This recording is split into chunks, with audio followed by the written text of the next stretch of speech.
Eu saúdo a todos os irmãos com a paz do Senhor. Amém, meus irmãos? A honra e a glória pertencem ao Senhor nosso Deus. Quero convidar os irmãos para abrirmos a Bíblia Sagrada na carta do apóstolo Paulo aos Romanos, capítulo de número 7. Carta de Paulo aos Romanos, capítulo 7, a partir do primeiro versículo. Romanos, capítulo 7, versículo 1 e os seguintes. Quem achou? Quem encontrou Romanos, capítulo 7, versículos 1 e os seguintes, diga amém? Amém. Então vamos ler o texto da palavra do Senhor. Diz assim: porventura ignorais, irmãos, pois falo aos que conhecem a lei, que a lei tem domínio sobre o homem toda a sua vida? Ora, a mulher casada está ligada pela lei ao marido, enquanto ele vive. Mas se o mesmo morrer desobrigada, ficará da lei conjugal, de sorte que será considerada adúltera, se vivendo ainda o marido, unir-se com outro homem. Porém, se morrer o marido, estará livre da lei e não será adúltera se contrair novas núpcias. Assim, meus irmãos, também vós morrestes relativamente à lei, por meio do corpo de Cristo, para pertenceres a outro, a saber, aquele que ressuscitou dentre os mortos, para que frutifiquemos para Deus. Porque quando vivíamos segundo a carne, as paixões pecaminosas postas em realce pela lei operavam em nossos membros, a fim de frutificarem para a morte. Agora, porém, libertados da lei, estamos mortos para aquilo a que estávamos sujeitos, de modo que servimos em novidade de espírito e não na caducidade da letra. O que diremos, pois? É a lei pecado? Neguemos, de modo nenhum. Mas eu não teria conhecido o pecado, senão por intermédio da lei. Pois não teria eu conhecido a cobiça se a lei não dissera, não cobiçarás. Mas o pecado, tomando ocasião pelo mandamento, despertou em mim toda sorte de concupiscência, porque sem lei está morto o pecado. Outrora, sem a lei, eu vivia, mas sobrevindo o preceito, reviveu o pecado e eu morri. E o mandamento que me fora para a vida, verifiquei que este mesmo se me tornou para a morte. Amém? Curva a sua cabeça, feche os seus olhos e ore comigo agora, em nome de Jesus. Amado Deus, no nome de Jesus, nós queremos te agradecer, Deus, por essa oportunidade que o Senhor nos concede. Deus, louvamos pelo privilégio que temos, Deus, recebido de Ti, para estar aqui, Deus, adorando a Ti, celebrando o Teu nome, cultuando a Ti, Deus, na beleza da Tua santidade.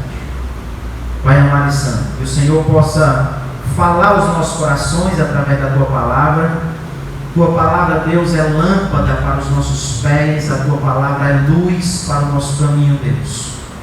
Senhor, sem a Tua palavra nós estaríamos perdidos. Sem a Tua palavra nós estaríamos irremediavelmente perdidos. Mas graças a Ti, Deus, por Tua palavra que nos alcançou e nos mostrou o caminho pelo qual devemos andar. Pai, fale de uma forma especial aos nossos corações, nos ensine, nos instrua, Deus, através das Tuas Escrituras. Pois assim nós oramos e pela fé agradecemos, em nome de Jesus. Amém e amém. Meus irmãos, eu já disse a todos diversas vezes e não me canso de falar. A carta do apóstolo Paulo aos Romanos é um dos textos mais relevantes de toda a Bíblia Sagrada. Nesse texto nós encontramos de forma muito clara, de forma muito esclarecedora, uma doutrina, aliás, uma série de doutrinas que normalmente não são bem compreendidas. E Paulo, ele apresenta toda essa doutrina da justificação, da santificação, da salvação, da glorificação e algumas outras doutrinas, mas de uma forma muito clara. Paulo, ele é muito claro. A maneira como Paulo apresenta o texto é assim, de uma forma tão clara que não deixa dúvidas para aquele que lê realmente com atenção a sua carta, para aquele que tenta compreender o que ele escreveu. Não restam dúvidas, porque Paulo, ele é muito claro. Paulo, ele é muito transparente na sua forma de expor a doutrina cristã. Paulo, ele foi assim um grande mestre. A maestria com que Paulo apresenta os seus ensinamentos é de deixar qualquer um de boca aberta. Eu particularmente fico muito admirado com a maneira com que Paulo apresenta as diversas doutrinas que estão aqui nessa carta aos Romanos. E nessa sua abordagem que ele vem fazendo desde o início da carta, falando acerca da justificação pela fé, contra a justificação pelas obras, justiça decorrente das obras, justiça decorrente da fé, fé e obras, tá? Nessa sua abordagem, ele chega ao capítulo 7 para, mais uma vez, ele já foi muito claro, irmãos. Nos capítulos anteriores, quem participou dos cultos e ouviu a pregação, ou mesmo quem não participou dos cultos, mas assistiu às demais pregações lá no canal da igreja, viu que Paulo, ele é muito claro. Mesmo assim, Paulo, ele vai repetindo, ele vai reforçando o ensinamento que ele vai dando por meio de diversas ilustrações, por meio de diversas argumentações, e me lembra bastante a forma que eu mesmo utilizo. Quem já prestou atenção deve ter notado que eu retomo uma coisa várias vezes, não por subestimar os irmãos, mas justamente como um recurso didático, pedagógico, para fazer os irmãos assimilarem e gravarem aquilo que está sendo ensinado. E esse já é um princípio utilizado por Paulo, não é uma novidade minha, até porque eu não sou o primeiro nesse nosso tempo a usar esses recursos. São recursos didáticos pedagógicos que nós já vemos na maneira de Paulo ensinar. Tá? Nesse capítulo 7, Paulo vai reforçar o que ele vem dizendo para a igreja em Roma acerca da lei e da graça. E aí, após falar no capítulo 6, após falar que nós não devemos continuar na prática dos nossos pecados, porque nós fomos libertos da escravidão do pecado, porque nós não estamos mais debaixo da escravidão do pecado, ele vai aprofundar, aliás, ele vai esclarecer um pouco mais essa questão, usando uma analogia do casamento para se referir às questões da lei e da graça, das questões que ele vem tratando nos capítulos anteriores. Então, volte comigo ao texto. Versículo 1. Paulo vai dizer o seguinte: porventura ignorais, irmãos, porventura ignorais, pois falo aos que conhecem a lei, que a lei tem domínio sobre o homem toda a sua vida. Veja, desde o início da carta, Paulo está falando acerca da lei, está falando para aqueles que queriam guardar a lei e serem justificados pela lei.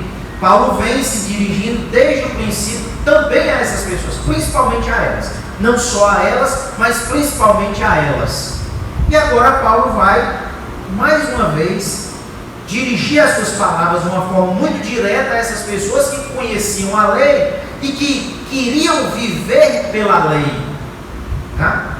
Paulo diz: vocês ignoram, irmãos, E aí ele abre um parêntese e diz: eu estou falando aos que conhecem a lei.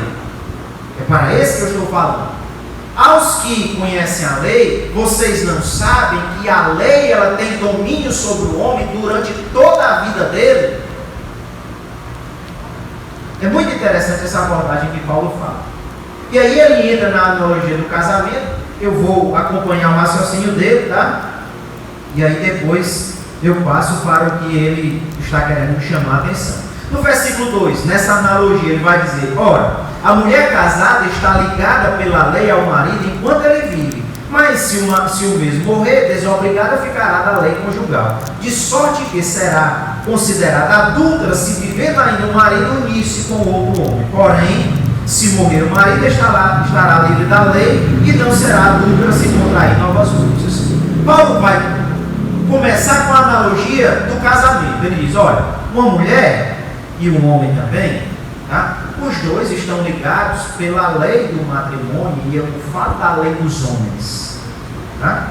Porque a lei dos homens, basta você ir. Se você casou hoje, dia 18 de outubro, e 18 de novembro, 18 de dezembro, 18 de janeiro, se até o dia 18 de janeiro, que é quando completa 3 meses de casamento, da irmã Everard, que é graduada em Direito, e pode falar melhor que eu acerca disso, se em 3 meses quem casou for ao cartório, ele tem direito de anular o casamento, sem precisar fazer nada, né, Everard?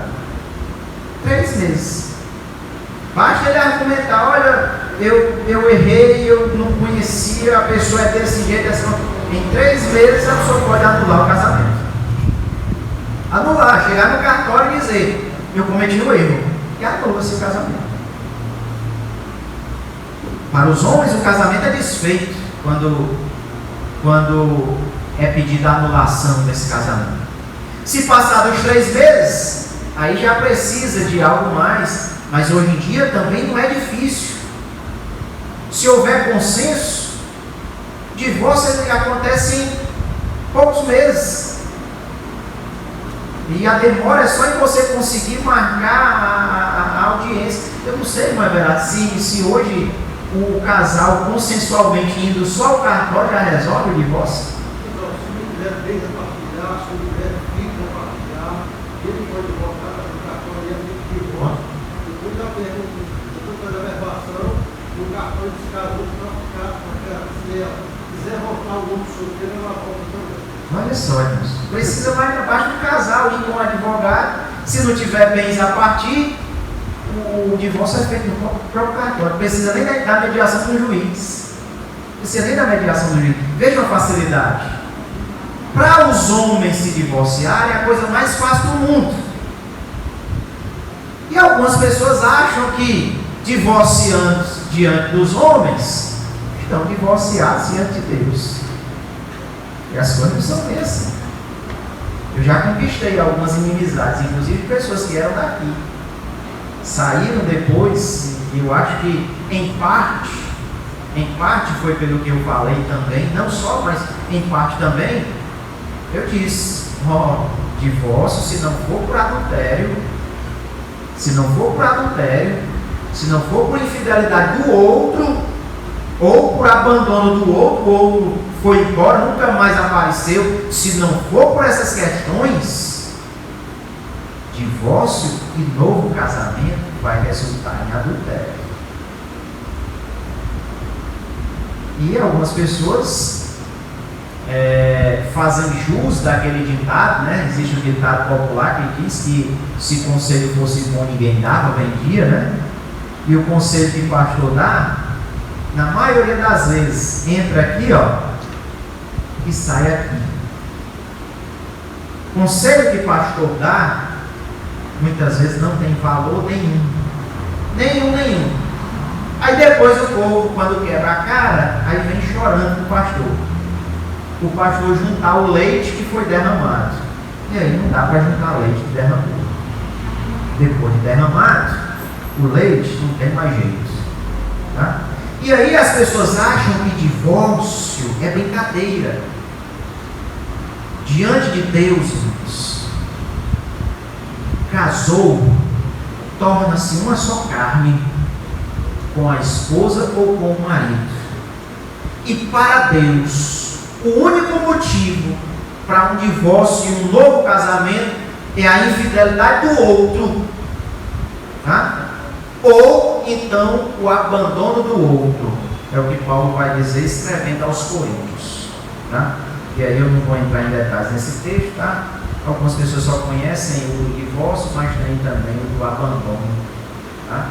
Tem o do abandono de acordo com o que Paulo escreve em 1 Coríntios capítulo 7, tá? E aí, para Deus, só assim, se alguém se separa e casa de novo, ele se coloca numa situação complicada. Aqui tem a exceção daqueles que fizeram isso antes de conhecer Cristo. Aqueles que fizeram isso na época da escravidão do pecado. E aí, sem dúvida nenhuma, Deus tem um olhar misericordioso, um olhar compassivo para com as pessoas que viviam de qualquer forma na época da escravidão do pecado. E aí Deus tem um olhar, sem dúvida alguma, diferente para essas pessoas que viveram de forma tortuosa antes de conhecer a Cristo. Agora eu me refiro aqui ao que Paulo está dizendo, principalmente para aqueles que conhecem a vontade de Deus. Esse negócio de crente casar e separar, irmãos, isso não é de Deus não, tá? Isso não é de Deus não. Quer separar? Tudo bem, separa. Aí o conselho da Bíblia é: não case. Não case mais. Fique solteiro, fique solteira. Porque se casar de novo, você vai se meter debaixo de uma situação delicada aos olhos de Deus. Mas como hoje em dia ninguém se importa mais com o que Deus pensa ou com o que Deus deixa de pensar, tá? Parece até que nunca vão comparecer diante de Deus para responder pelas suas obras. Porque é o que nós vemos no cristianismo nos nossos dias. As pessoas brincam, as pessoas pecam, adulteram, fornicam. Meus irmãos, o que eu já vi, não é brincadeira.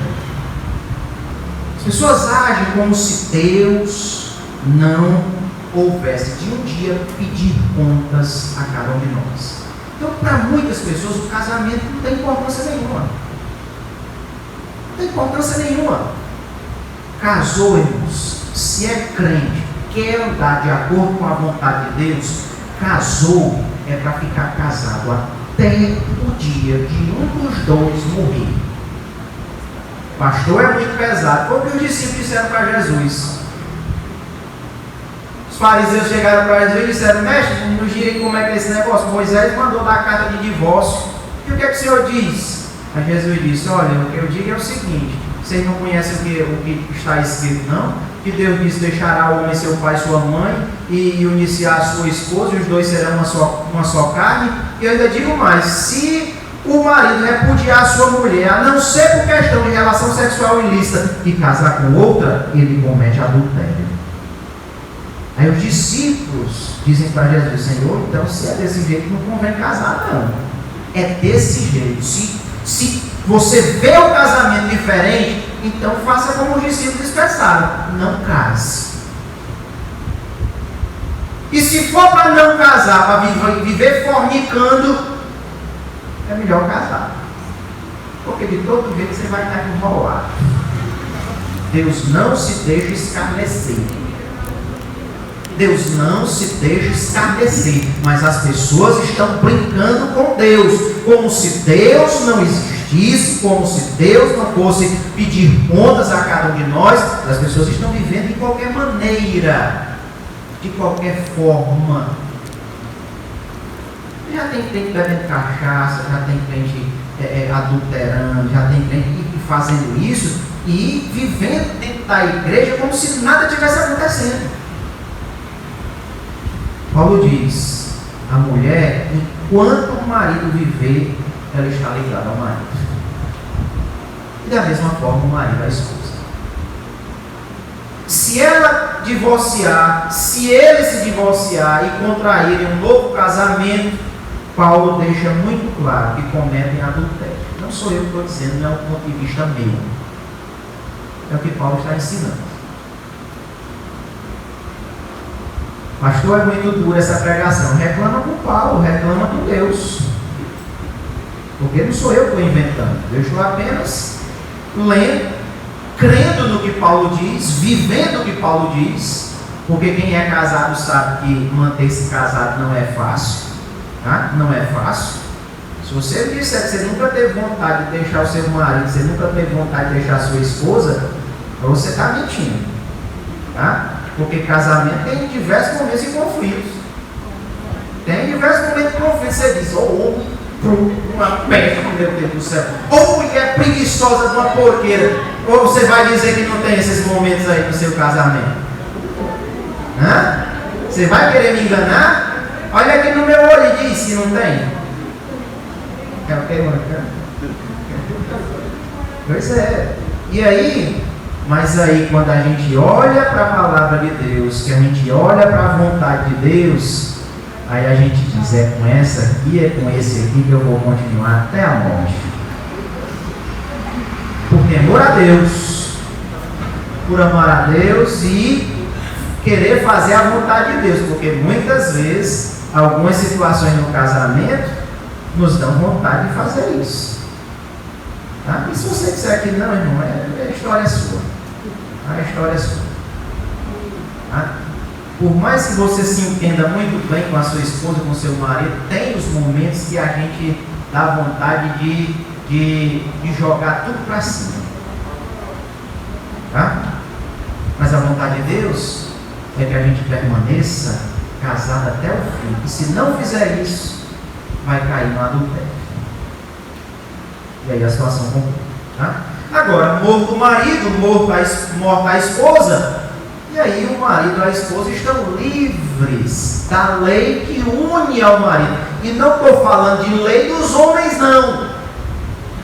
Nós comentamos aqui ainda há pouco, o irmão Everardo falou aí da facilidade que é para se divorciar hoje. Eu não estou falando da lei dos homens, eu estou falando da lei de Deus, dos princípios estabelecidos por Deus. Enquanto o marido e a mulher viverem, os dois estão ligados pela lei.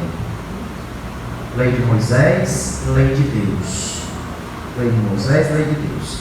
Tá? Aí Paulo vai, toma essa analogia, e no versículo 4 ele diz: assim, meus irmãos, também vós morreis relativamente à lei, por meio do corpo de Cristo, para pertencerdes a outro, a saber, aquele que ressuscitou dentre os mortos, para frutificar para Deus. Paulo está dizendo o seguinte: olha, do jeito que a esposa e o marido estão ligados pela lei, da mesma forma, aqueles que querem viver a lei, aqueles que estão debaixo da lei, estão presos à lei durante todo o tempo em que ele viver. Quem quer viver pela lei está obrigado a ficar debaixo da lei todos os dias da sua vida. E a lei, ela não salva, porque ela não foi feita, ela não foi pensada, não foi planejada para salvar. Pastor, que história é essa, pastor? Observa o que Paulo vai dizer mais adiante. Vai comigo lá para o versículo de número 7. Que diremos, pois? É a lei pecado? Não. Paulo responde aquela expressão que eu já disse a vocês, né? Megenoito, de modo nenhum. Megenoito, de forma alguma. A lei não é pecado. Mas eu não teria conhecido o pecado, senão por intermédio da lei. Pois eu não teria conhecido a cobiça, se a lei não dissera, não cobiçarás. Olha a argumentação de Paulo. Eu acho que o Paulo é fantástico. Fantástico nas mãos de Deus. Tá? Paulo diz, olha, a lei, ela veio para me tornar consciente do pecado. Porque eu não conheceria a cobiça se a lei não dissesse, não cobiçarás. Como é que nós saberíamos que a cobiça é pecado se a lei não dissesse? Como é que nós saberíamos que o adultério é pecado se a lei não dissesse? Eu estava esses dias pesquisando algumas coisas, né, do meu trabalho, E eu acabei esbarrando num negócio que eu não sabia, e eu fiquei curioso com aquele negócio lá, né? Eu dou aula de literatura, né, brasileira, e literatura de língua portuguesa de modo geral, tanto literatura portuguesa como brasileira, e aí eu estava atrás de algo que fala de determinadas poesias que falam desse sentimento amoroso, em um ambiente do campo, em um ambiente interiorano, né? E aí acabou aparecendo para mim uma página lá falando do sentimento de amor na cultura da Índia. E aí eu não li, porque é muito bonito, mas apareceu uma foto. Eu achei curiosa aquela foto. Aí apareceu uma foto da fachada de um templo na Índia. A fachada é essa parte principal aí, a parte da frente de uma construção, tá? E do jeito que a nossa fachada tem aqueles detalhes, né? Tem uns detalhes ali na fachada, né? Os templos na antiguidade tinham detalhes como esse, e alguns existiam detalhes mais ricos ainda. Se você pega os templos gregos, você vê algumas esculturas. E esse templo indiano, ele tinha também algumas esculturas, irmãos. E curiosamente, as esculturas eram todas de homens e mulheres, né, em atos sexuais. Na fachada do templo. Para a cultura indiana, e aí eu li um texto, li um pedacinho, né? Não muito, porque o tempo da gente é tão corrido. E aí eu li um pedacinho, né? E dentro da cultura daquele lugar do templo, era incentivada, assim como também aconteceu em alguns lugares lá na Palestina, tá? Lá na Palestina, ali onde hoje é Israel. Antes de Israel ir morar lá em Canaã, alguns povos cultuavam a Deus, e isso também na cultura grega também, não era só na cultura indiana, tá? Em diversas outras culturas na antiguidade existiam cultos em que a celebração era justamente a prática sexual entre o adorador e os sacerdotes, ou as sacerdotisas. Entre os adoradores era um negócio delicado. Para eles aquilo era natural. Aí Paulo diz: como é que eu conheceria a cobiça se a lei não dissesse não cobiçarás? Como é que essas pessoas que consideravam esse ato de sexualidade desregrada, inclusive sexualidade como parte da adoração a uma divindade, como é que essas pessoas teriam a consciência de que essas práticas são incoerentes diante de Deus, se a própria lei de Deus não dissesse não faça isso? É a lei quem torna o homem consciente dos seus próprios pecados. Porque a lei quem diz, não faça isso. E a partir do momento que o homem faz isso, ele é consciente de que está desobedecendo, que está transgredindo. Seja o que for, Paulo está dando o exemplo aqui da cobiça. Mas é qualquer que seja o pecado, é a lei quem nos torna conscientes do pecado. É a lei. E Paulo está dizendo que enquanto o homem vive, enquanto a mulher vive, ele está debaixo do domínio da lei.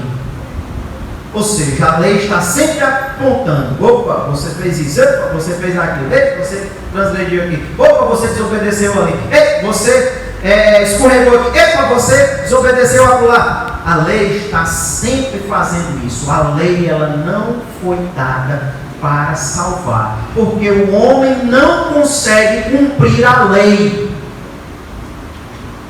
O homem não consegue cumprir a lei. E enquanto o homem vivesse, o homem estaria debaixo da lei. A lei sempre acusando, a lei sempre condenando.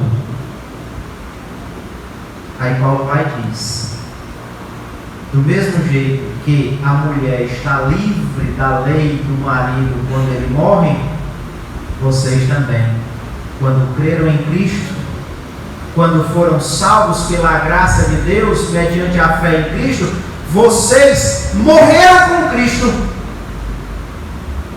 E ao morrer, vocês se tornaram livres da lei. E agora vocês não estão mais debaixo da lei, vocês estão debaixo da graça. Olha a argumentação de Paulo, irmãos, como é interessante. Nós não temos mais a lei apontando, dizendo, você fez isso, você fez aquilo, ei, você desobedeceu aqui, ei, você escorregou acolá. Nós não temos mais a lei apontando, nós não temos mais a lei acusando, porque nós morremos para a lei. E quando se morre, a lei não está mais sobre o falecido, sobre o defunto. Olha a argumentação de Paulo, que é interessante, irmãos. É muito interessante a argumentação que Paulo faz. Voltando ao versículo 4. Assim, meus irmãos, também vós morrestes relativamente à lei, por meio do corpo de Cristo, para pertencerdes a outro, a saber, aquele que ressuscitou dentre os mortos, para que frutifiquemos para Deus. Deixamos de estar debaixo da lei para pertencermos a outro agora. É como se, na analogia de Paulo, é como se nós antes estivéssemos casados com a lei, mas quando nós morremos com Cristo, nós temos a liberdade de contrair um novo casamento, e aí Paulo diz, para pertencermos a outro, a saber, aquele que ressuscitou dentre os mortos, ou seja, Jesus. É como se nós deixássemos a aliança que tínhamos com a lei, para passar a ter uma aliança agora com Cristo. Aí as coisas são diferentes, irmãos. Por quê? Porque a lei não conseguia nos dar perfeição. A lei não conseguia fazer você ou eu ou ninguém. A lei não nos conseguia fazer deixar de pecar. Pelo contrário, a lei só nos mostrava cada vez mais o nosso pecado. Mas agora nós não pertencemos mais à lei, nós pertencemos a outro agora, aquele que ressuscitou dos mortos. E esse sim, esse pode nos fazer deixar de pecar. Esse sim pode nos fazer novas criaturas. Esse sim pode nos fazer, pode operar em nós aquilo que a lei não conseguiu fazer. E é o que ele vai argumentar no restante do capítulo 9 e início do capítulo 8 também. Tá? Que eu não quero falar sobre isso hoje, porque tem alguns pontos muito delicados aqui no capítulo 7, e eu quero falar isso com bem calma na sexta-feira, se Deus quiser, se Deus permitir. Se eu estiver aqui, daqui para lá. Tá? Então Paulo vai mostrando que a lei ela tem domínio sobre o homem, assim como a mulher está ligada ao marido enquanto ele vive. Mas morrendo o marido, a mulher está livre da lei. Nós, quando morremos com Cristo, nós ficamos livres da lei para pertencer a outro, para pertencer àquele que ressuscitou dentre os mortos. Ou seja, pertencer ao próprio Senhor Jesus. É muito clara a argumentação de Paulo. Versículo 5. Porque quando vivíamos segundo a carne, as paixões pecaminosas postas em realce pela lei operavam em nossos membros a fim de frutificarem para a morte. Olhem só, quando nós estávamos lá, irmãos, debaixo da lei, debaixo do domínio da lei, nós estávamos na carne. Tá? Paulo vai fazer esse contraste aí entre o estar na carne e o estar no Espírito, principalmente no capítulo 8. Quando eu chegar lá, eu falarei sobre isso. E ele diz, quando nós vivíamos na carne, as paixões, os desejos, tá? Os desejos pecaminosos, eles eram postos em realce.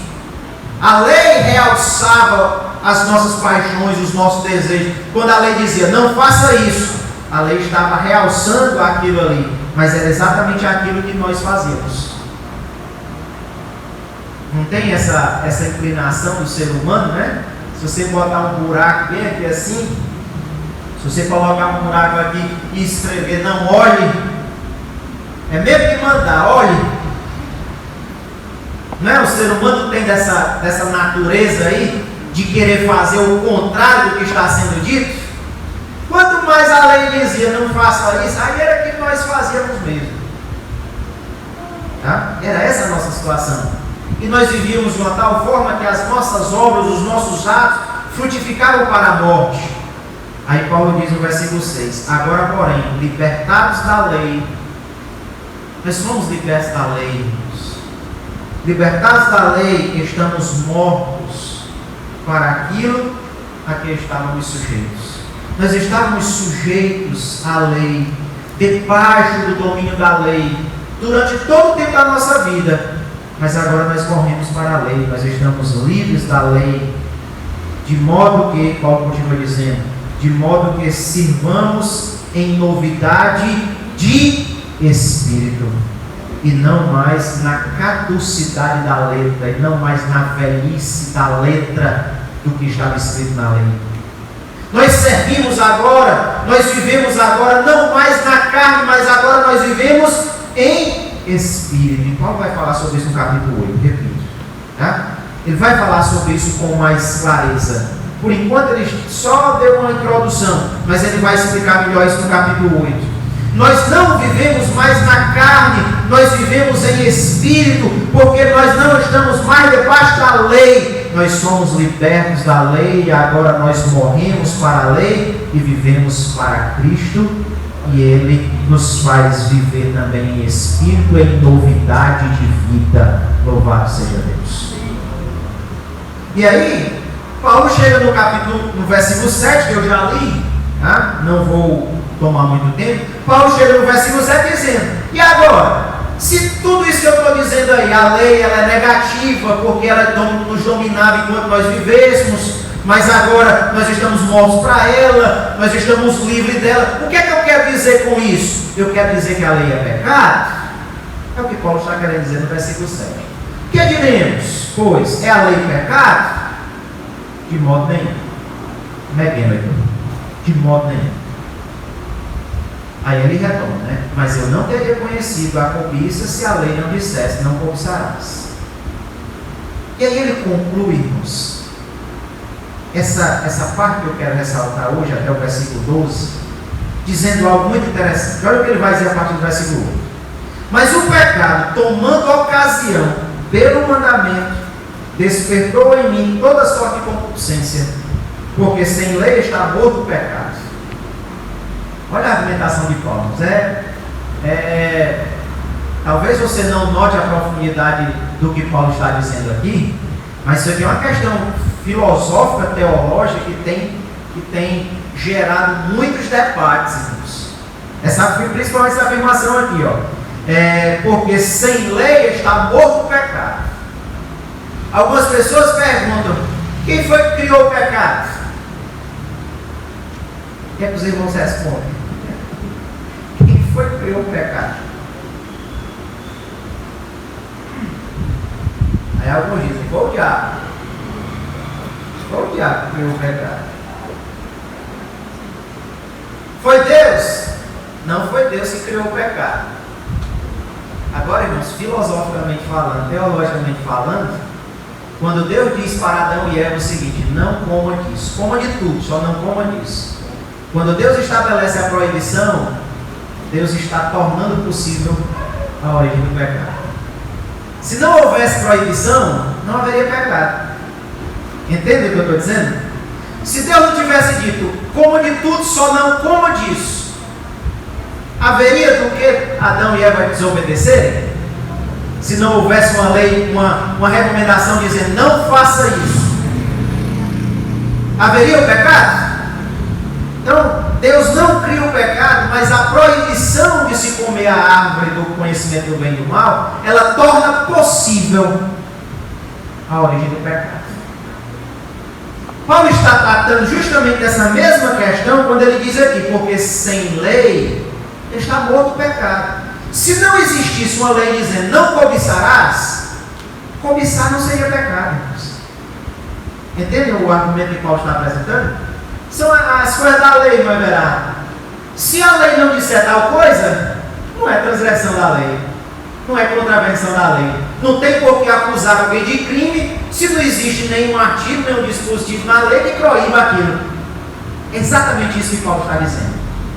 Porque sem lei está morto o pecado. Não existe desobediência quando não existe a proibição. É por isso que nós pais erramos muito. Eu vou abrir um parênteses, tá? Não é isso que Paulo está dizendo, mas é um parênteses que eu vou abrir aqui para nós pais. Tá?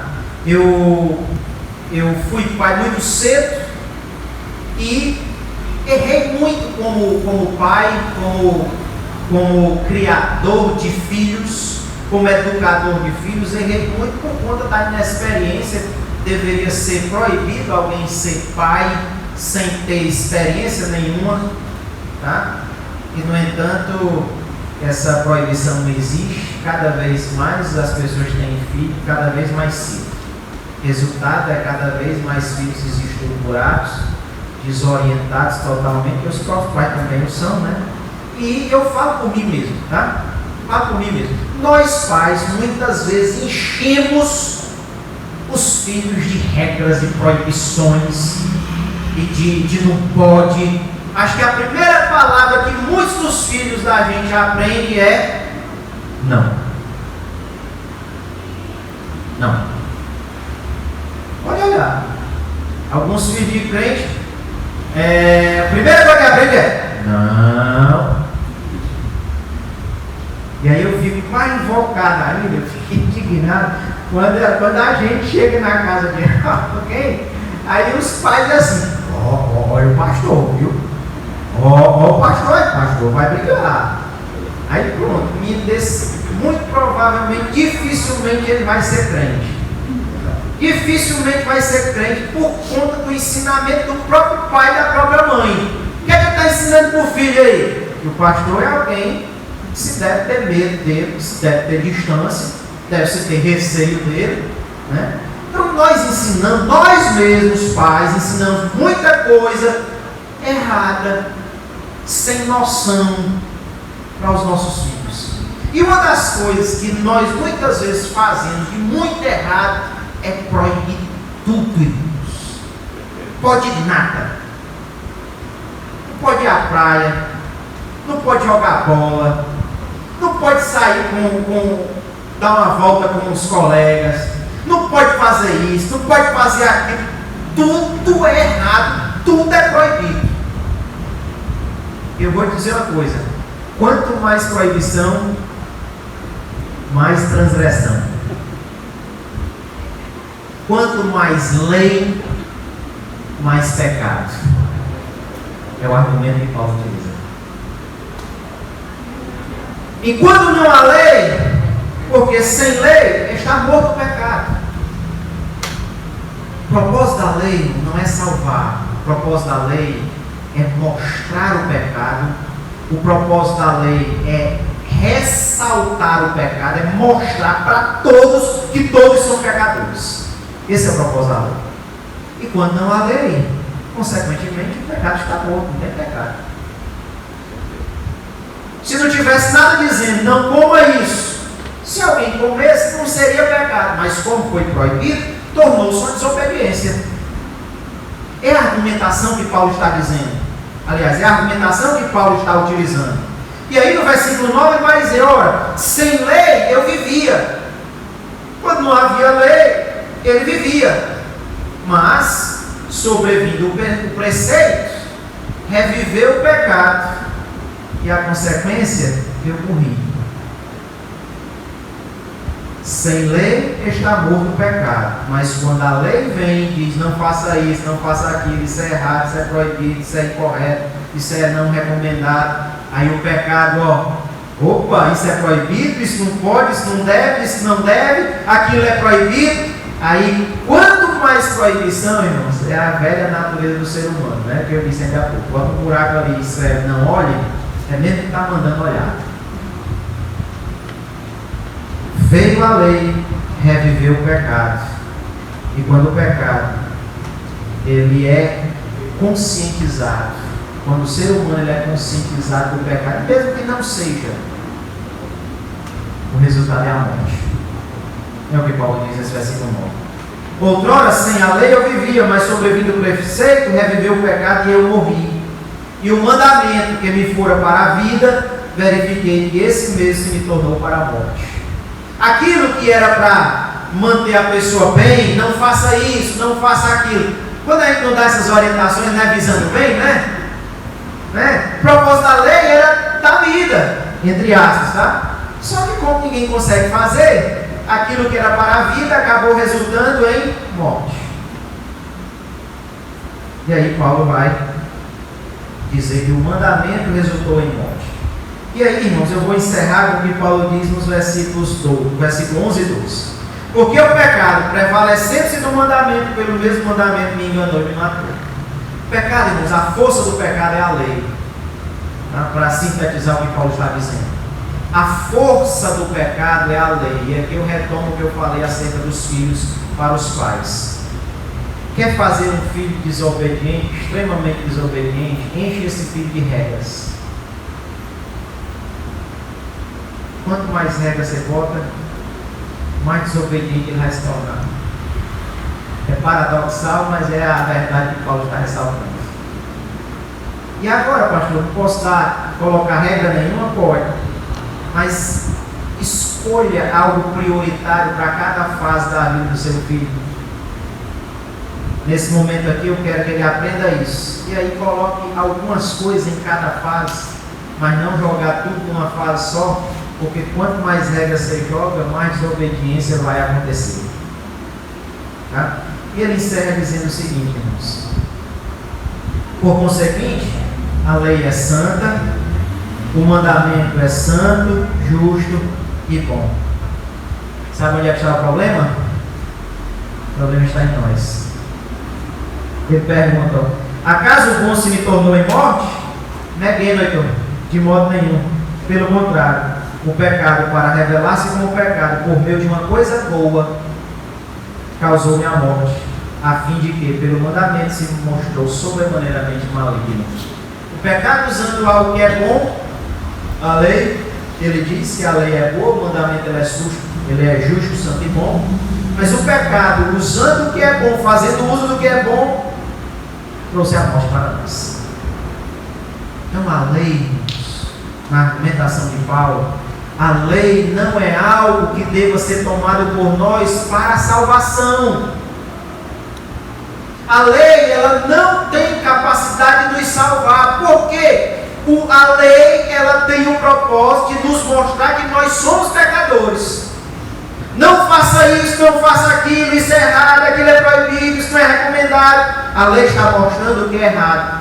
E nós fazemos justamente o que é errado. E a lei veio para conscientizar que somos pecadores. A lei veio para avultar o pecado, para enfatizar o pecado e dizer: está vendo? Eu disse para você não fazer isso. E o que é que você fez? Exatamente o que eu disse para não fazer. A lei não deve ser tomada por nenhum de nós, irmãos, como elemento de salvação. A lei não deve ser tomada por ninguém como algo, como meio de salvação. O que fazemos ou o que deixamos de fazer não deve ser um meio de salvação. Porque se nós tomarmos o que fazemos e o que deixamos de fazer como meio de salvação, ninguém será salvo. É esse o ensinamento de Paulo. Quantos entenderam aqui, amém? E aí, só para os irmãos assistirem depois o final do capítulo 7, lá no YouTube, talvez alguns não conseguirão presencialmente, mas Paulo vai dizer aqui uma coisa nesse final do capítulo 7. Ele diz: olha, eu não consigo entender nem a mim mesmo, porque o bem que eu quero fazer eu não faço, e o mal que eu não quero fazer é exatamente esse que eu faço. E agora, quem vai me livrar dessa desgraça? É a pergunta que ele faz: quem me livrará do corpo dessa morte? Quem vai me livrar dessa situação? Porque eu quero fazer o bem, mas não faço. E o mal que eu não quero fazer é exatamente o que eu faço. E agora? O que é que eu vou fazer? Aí ele vai falar sobre isso no final do capítulo 7 e no capítulo 8. Amém, irmãos? Então, vamos encerrar esse momento. Que Deus nos ajude a guardar a sua palavra em nosso coração, para não pecarmos contra ele. Curva a sua cabeça, feche seus olhos e olhe comigo agora em nome de Jesus.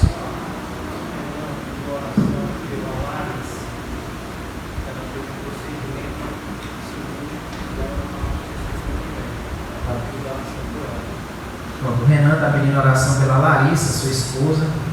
Vamos orar por ela para que Deus possa dar saúde à nossa irmã. Ela fez uma cirurgia e não está tão bem. Vamos orar por ela em nome de Jesus, tá? Oremos. Amado e eterno Deus, no nome de Jesus, nós queremos nesse momento te agradecer, Deus, pela tua palavra, que é lâmpada para os nossos pés, luz para o nosso caminho. Deus, que a tua palavra fique guardada no nosso coração, Senhor, que ninguém aqui, Deus, caia no erro de querer fazer da lei um meio de salvação, Deus. Que ninguém aqui, Deus, caia no equívoco de querer fazer das próprias obras meio de salvação, porque não vai conseguir, Deus. Nunca seremos salvos pelo que fazemos ou deixamos de fazer. Nunca.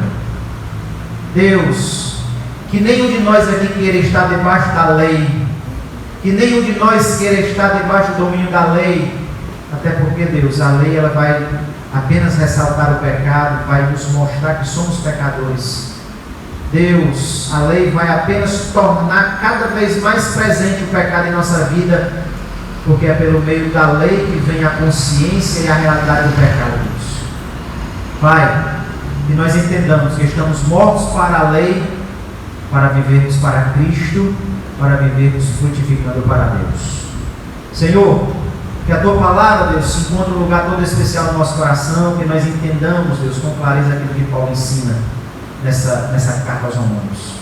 Pai amado e santo, em nome de Jesus, Deus, nessa ocasião te apresento a Larissa também, que o Senhor possa olhar para a vida dela, dando saúde, Deus, que esse procedimento cirúrgico que ela realizou, Deus, possa ser recuperado quanto antes, que ela possa se recuperar o quanto antes, Deus, dessa cirurgia, que ela possa, Deus, se sentir bem e que o Senhor possa ajudá-la, Deus, nessa questão de saúde. Em nome de Jesus, Pai. Também te pedimos que o Senhor nos despeça da Tua paz, nos guarde debaixo da Tua mão potente no decorrer de toda essa semana, Deus. Pois assim oramos e pela fé agradecemos, em nome de Jesus. Amém e amém.